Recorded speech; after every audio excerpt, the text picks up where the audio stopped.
Hello, guys. Good evening to all of you. जब से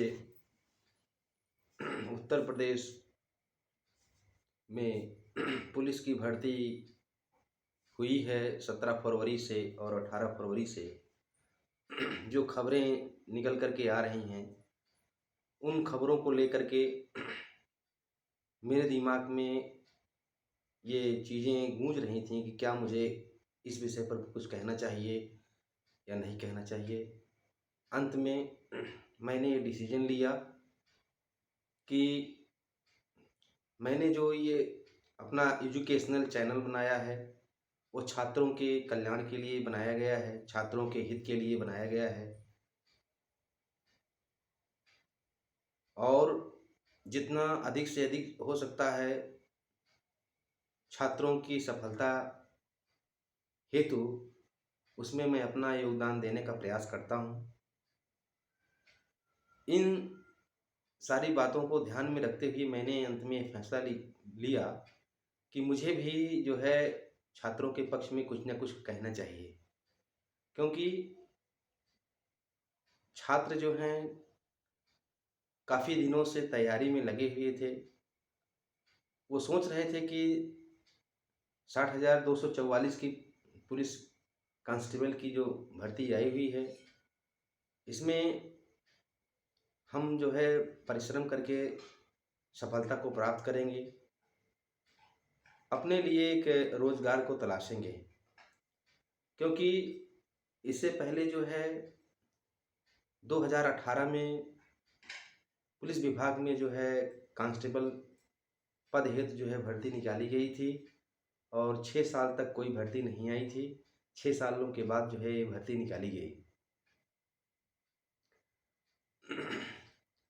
बहुत सारे माता-पिता, बहुत सारे गार्जियन, बहुत सारे पेरेंट्स कितनी दिक्कतों को उठाते हैं, कितनी मुसीबतों को उठाते हैं और अपने बच्चों की पढ़ाई के लिए जो खर्च आता है उसकी व्यवस्था करते हैं कि हमारे बच्चों का भविष्य जो है उज्जवल हो, वो कहीं न कहीं रोज़गार प्राप्त करके अपना एक सुरक्षित जीवन बनाएँ। लेकिन जिस प्रकार से देखिए अभी हाल ही में कुछ दिन पहले आरओ और एआरओ की परीक्षा हुई, उसके बारे में भी खबरें आई कि पेपर जो है लीक हो गया, पेपर जो है आउट हो गया और अभी 17 फरवरी और 18 फरवरी को जो पेपर हुआ, उसके बारे में तो बहुत ज़्यादा लोग जो है परेशानी में हैं। वे बहुत उदास हैं, उनका मनोबल टूटा हुआ है कि हम लोग 100 या उससे अधिक अंक ला करके 110, 112, 115, 120 बहुत ज़्यादा अगर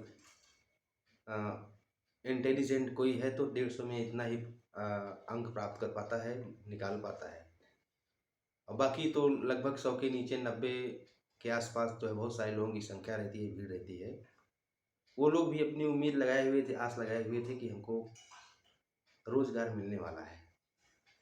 लेकिन जिस प्रकार से पेपर आउट होने का ये जो समाचार जो है फैल रहा है और विद्यार्थी जो है चिल्ला रहे हैं, चिल्ला-चिल्ला करके कह रहे हैं कि पेपर लीक हो गया है, हमारे लोगों का जो परिश्रम था, जो जो हम लोग इतना दिन से मेहनत कर रहे थे, वो सारा परिश्रम हमारा बेकार जाने वाला है। अब छात्रों के इस स्टेटमेंट को देख कर के, उनके द्वारा उठाई गई इस आवाज़ को देख कर के सरकार को इस मामले में कोई न कोई कठोर कदम लेने की आवश्यकता है।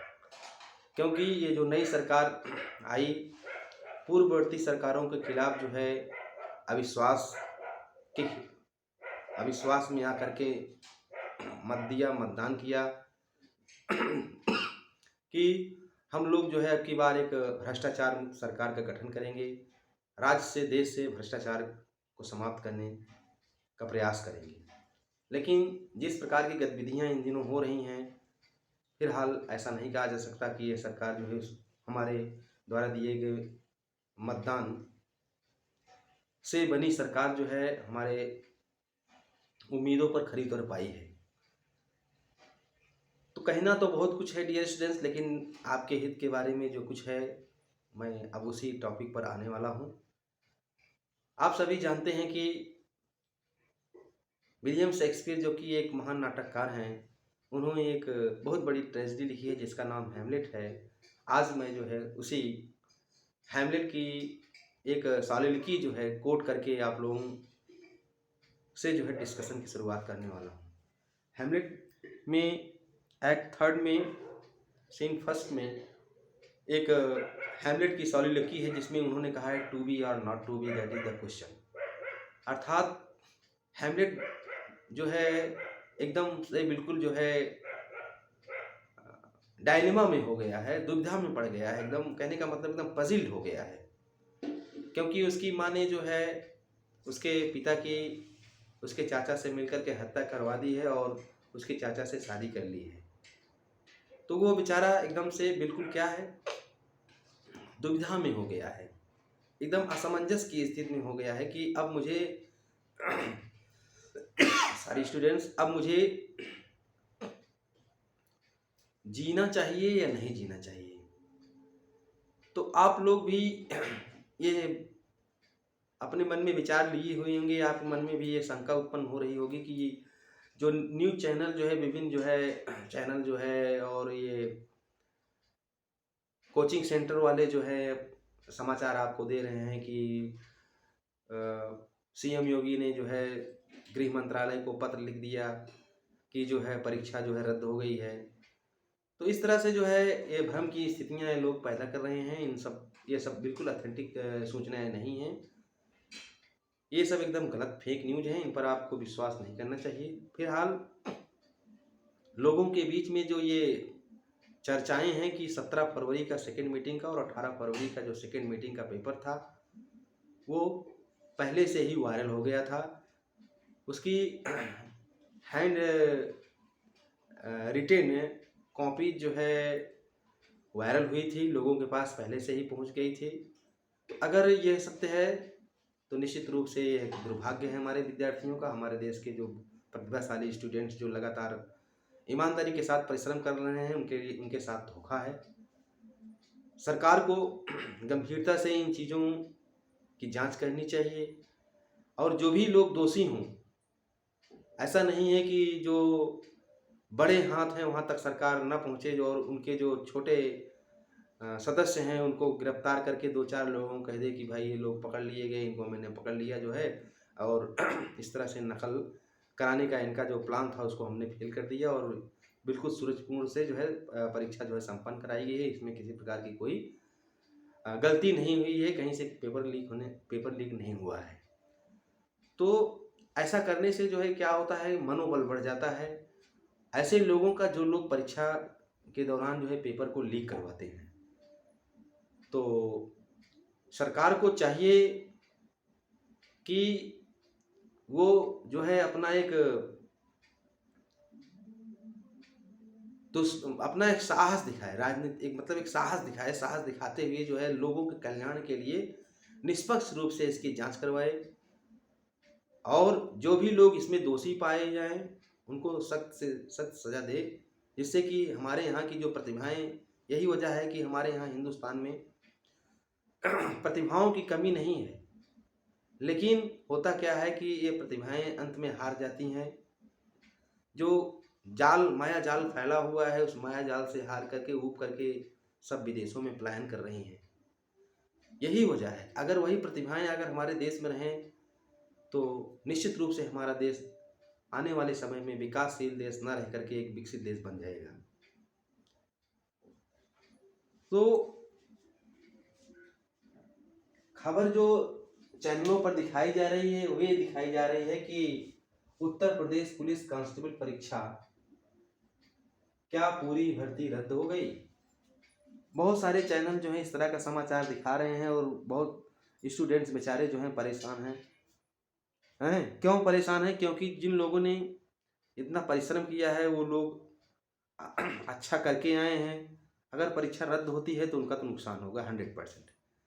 लेकिन जो लोग पेपर आउट कराए हैं अगर वो लोग आ जाते हैं तो ये तो फिर क्या होगा, ये तो बहुत बड़ा जो है अन्याय होगा उन बच्चों के साथ जो उसमें परिश्रम करके मेरिट में आ सकते हैं और मेरिट में नहीं आएंगे, कट जाएंगे। तो मेरा कहने का मतलब ये है कि जो ये 60,244 पदों पर जो भर्ती निकाली गई है, 4 शिफ्ट में जो है 4 मीटिंग में जो है पेपर कराए गए हैं और लोगों के बीच ये संभावना है कि जो है 17 और 18 फरवरी का जो सेकेंड शिफ्ट का जो पेपर है ये जो है आउट हुआ है। तो लगभग जो है 50 लाख से ज़्यादा लोगों ने इस परीक्षा में जो है आवेदन किए थे। तो मेरा अनुमान है कि ये शिफ्ट में 12 लाख के से एवं जो है 12 लाख के आसपास जरूर लोग जो है जरूर परीक्षा में बैठे रहे होंगे। तो 2 शिफ्ट का अगर पेपर आउट हुआ है तो 25 लाख लोग जो हैं क्या किए हैं, 25 लाख लोगों में जितना लोगों के पास ये पेपर पहुंचा होगा वो सब क्या करेंगे, इसमें फाइट करेंगे और लोग बेचारे क्या हो जाएंगे, वो फाइट से बाहर हो जाएंगे, कंप्लीटली वो बाहर हो जाएंगे। तो कुछ चैनल ये बता रहे हैं कि 17 फरवरी का जो सेकेंड मीटिंग का पेपर है वो रद्द होगा। कुछ लोग दिखा रहे हैं कि 18 फरवरी का जो है सेकेंड मीटिंग का जो पेपर है वो रद्द होगा। मेरा ये मानना है कि अगर सरकार इसमें निष्पक्ष रूप से जांच करवाती है और ये पाया जाता है कि पेपर लीक हुआ है तो 17 फरवरी और 18 फरवरी का दोनों मीटिंग का पेपर जो है रद्द होना चाहिए।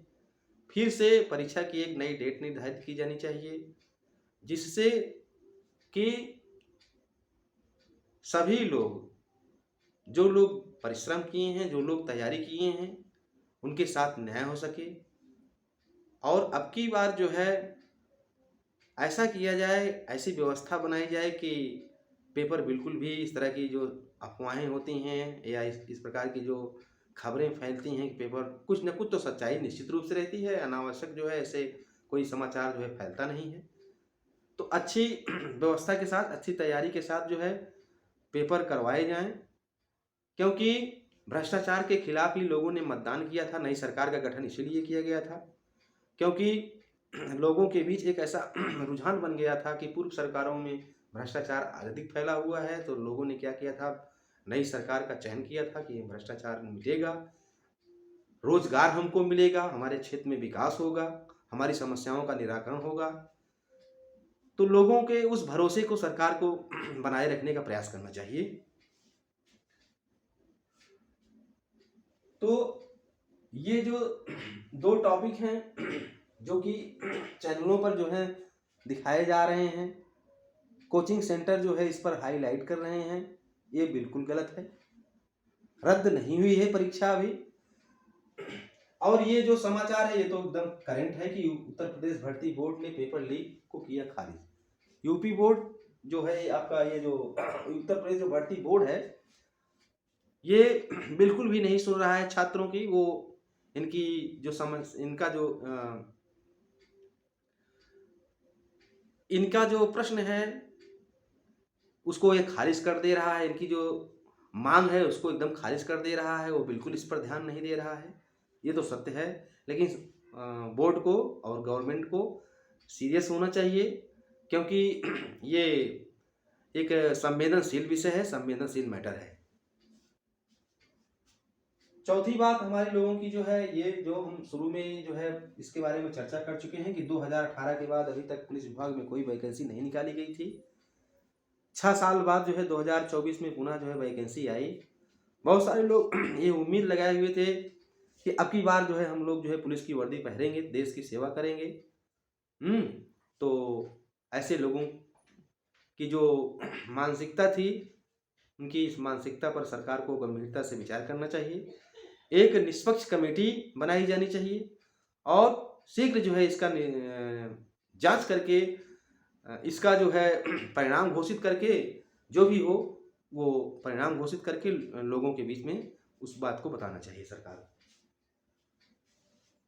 अगली बात जो है कि हम लोग जो होते हैं क्या होते हैं, सरकार को बनाते हैं, एमएलए चुनते हैं, एमपी चुनते हैं। क्यों चुनते हैं? इसलिए चुनते हैं कि हमारे ऊपर जो भी दिक्कतें हो, जो भी परेशानियां हो, जो भी मुसीबतें आए, उन परेशानियों को, उन मुसीबतों को हम अपने मनमाफ़िक चुने गए राजनेताओं के द्वारा उसका निराकरण करा सकें, उसका समाधान करा सकें। लेकिन राजनीतिक इच्छा शक्ति इतनी, अब राजनेताओं की कहना नहीं चाहिए मुझे, इतनी कमज़ोर होती जा रही है कि इस तरह के ज्वलंत मैटर पर कोई भी राजनेता बोलने को बिल्कुल तैयार नहीं है, कुछ नहीं बोल रहा है। एक वाक्य कोई राजनेता नहीं कह रहा, क्षेत्र का हो या बाहर का हो, कोई भी राजनेता इस बात पर कोई चर्चा नहीं कर रहा है कि क्या सही है, क्या गलत है। तो स्टूडेंट्स को मैं एडवाइस करता हूँ कि ये सब क्या करें, अपने क्षेत्र के विधायकों के पास, अपने क्षेत्र के सांसदों के पास पहुँचें, भारी संख्या में जाएँ, प्रामाण के साथ जाएँ, प्रूफ के साथ जाएँ, उनको दिखाएँ कि देखिए यहाँ ऐसी बात आई है, यहाँ ऐसा हुआ है। और राजनेताओं को भी व्यक्तिगत स्वार्थ की राजनीति से ऊपर उठ करके जनहित में, लोकहित में, समाज हित में, देश हित में कार्य करना चाहिए एकजुट होकर के। क्योंकि कोई भी इस तरह का जो सामाजिक स्तर का जो मामला होता है, पक्ष वाले अपनी बात कहते हैं, विपक्ष वाले अपनी बात कहते हैं। इस प्रकार से जो मुख्य समस्या होती है उसका बिल्कुल निराकरण नहीं हो पाता है। पक्ष वाले कहते हैं कि हमने सही किया, विपक्ष वाले कहते हैं कि हमने सही किया।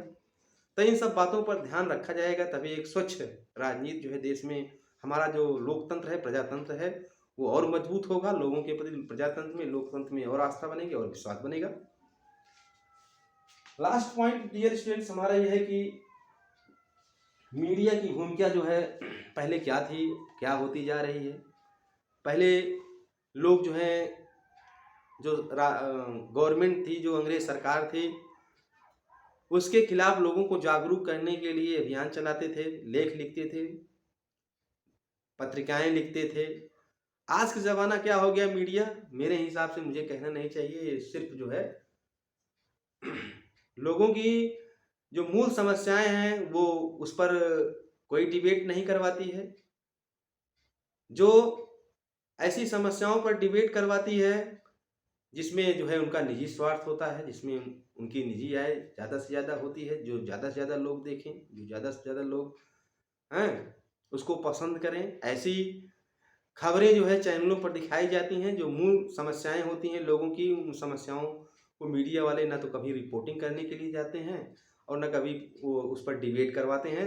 मैं क्षमा चाहता हूँ, मैं एक एजुकेशनल चैनल से जुड़ा हुआ हूँ, फिलहाल मैं ऐसी बात बिल्कुल नहीं कहना चाह रहा था, लेकिन मैं अपने आप को रोक नहीं पाया।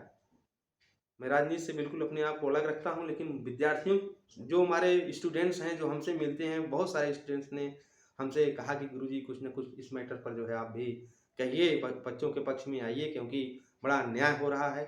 निश्चित रूप से वो उन लोगों से मिल करके मुझको भी एहसास हुआ कि मुझे भी अपनी बात को लेकर के आप लोगों के बीच आना चाहिए, आपका हमको समर्थन करना चाहिए। तो मेरा समर्थन आप लोगों के साथ है। जितना हमसे हो सकता है इस चैनल के माध्यम से मैं आप लोगों की बात जो है उठाता रहूँगा, कहता रहूँगा।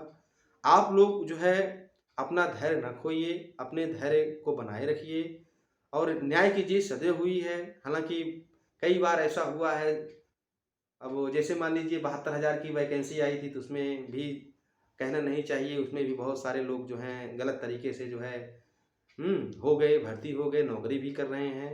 पढ़ने में बहुत कमज़ोर थे, लेकिन मालूम नहीं कैसे वो लोग नौकरी पा गए, है कि नहीं? तो तमाम चीज़ें ऐसी हैं, होता रहा है हिंदुस्तान में। इसको कोई चाहे जो भी गवर्नमेंट आएगी इसका सफाया नहीं कर सकती है। बशर्ते हमें अन्याय के खिलाफ लड़ना चाहिए। सफलता और असफलता तो ईश्वर के हाथ में होती है। तो मैं आप लोगों को एक बार फिर से यही एडवाइस दूँगा, यही सलाह दूँगा कि आप धैर्य से शांतिपूर्वक जो है अपनी बातों को रखें।